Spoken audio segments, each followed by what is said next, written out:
ED के समन को लेकर बीजेपी आम आदमी पार्टी के मुखिया पर निशाना साध रही है। बीजेपी नेता ने कहा है कि अगर कोई चोरी नहीं की तो जांच में घबराहट कैसी। उम्मीद करता हूं अरविंद केजरीवाल साहब कि इस बार आप कानून का सम्मान करेंगे और कोई नया बहाना नहीं मारेंगे।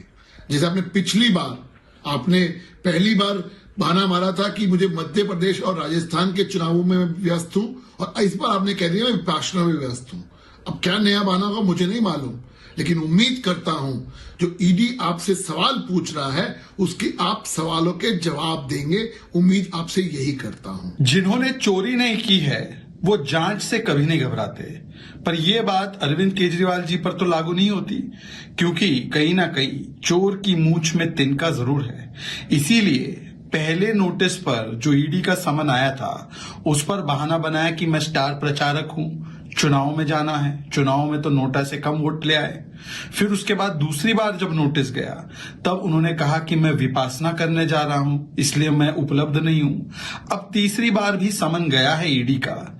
यदि शराब घोटाले में घूस नहीं खाई है, भ्रष्टाचार नहीं किया है, तो जो पैमाने अन्ना हजारे जी के आंदोलन के समय सेट करते थे दूसरों के लिए कि पहले इस्तीफा होगा फिर जांच होगी, आज तो जांच में शामिल होने के लिए तैयार नहीं। वहीं आम नेता ने प्रवर्तन निदेशालय के नोटिस को पॉलिटिकल मोटिवेटेड बताया है। देखिए, सम्मन किसको भेजा गया है? पूरी दुनिया को पता है कि माननीय मुख्यमंत्री अरविंद केजरीवाल जी इस समय विपस्सना में हैं। 10 दिन तक कोई कम्युनिकेशन नहीं है, उनके पास कोई फोन नहीं है, तो किसको सम्मन भेजा गया है? ये फिर से भाजपा से निकली हुई एक न्यूज लगती है। और साथ ही आप देखिए आज तक मिला क्या है, एक चवन्नी किसी भी हमारे नेता से नहीं मिल पाई, चाहे वो संजय सिंह जी हो, चाहे मनीष सिसोदिया जी हो, चाहे सत्येंद्र जैन जी हो, एक चवन्नी की रिकवरी नहीं हुई। ये पूरा का पूरा केस पॉलिटिकली मोटिवेटेड है। दिल्ली आबकारी नीति से जुड़े मामले में पूर्व डिप्टी सीएम मनीष सिसोदिया, आम आदमी पार्टी के सांसद संजय सिंह पहले से ही जेल में बंद हैं। ईडी का दावा है कि शराब नीति बनाने में आम आदमी पार्टी के कई नेताओं की अहम भूमिका थी। इस नीति के माध्यम से शराब डीलरों और खास लोगों को आर्थिक फायदा पहुंचाया गया। साल 2021 में दिल्ली में लागू हुई नई शराब की नीति पर विवाद तब और बढ़ गया जब केजरीवाल सरकार ने इस एक्साइज पॉलिसी को वापस ले लिया।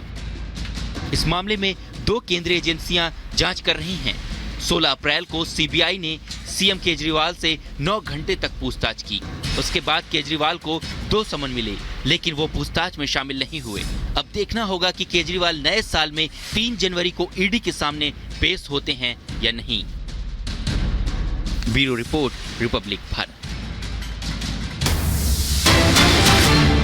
और एक बड़ी खबर इस वक्त आप तक पहुंचा रखेंगे। हिजाब पर कर्नाटक के सीएम का बयान सामने आया है। हिजाब बैन खत्म करेंगे, ये सिद्धारमैया कह रहे हैं। अब हिजाब पर बैन नहीं होगा, ये सिद्धारमैया ने कहा है। कर्नाटक के मुख्यमंत्री ने कहा कि हिजाब बैन वापस लेने के लिए अधिकारियों को आदेशित कर दिया गया है। तो कर्नाटक में अब